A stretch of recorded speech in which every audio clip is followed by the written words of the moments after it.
చెమటలేం చిందించాలా, శ్రమపడేం పండించాలా, పెదవిపై చిగురించేలా చిరునవ్వులు. కండలను కరిగించాలా, కొండలను కదిలించాలా, చచ్చి చెడి సాధించాలా సుఖశాంతులు.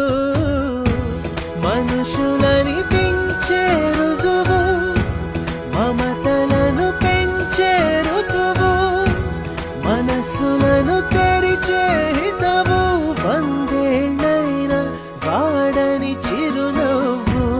ఎక్కిళ్ళే పెట్టి ఏడుస్తుంటే కష్టం పోతుందా కదా, మరెన్నో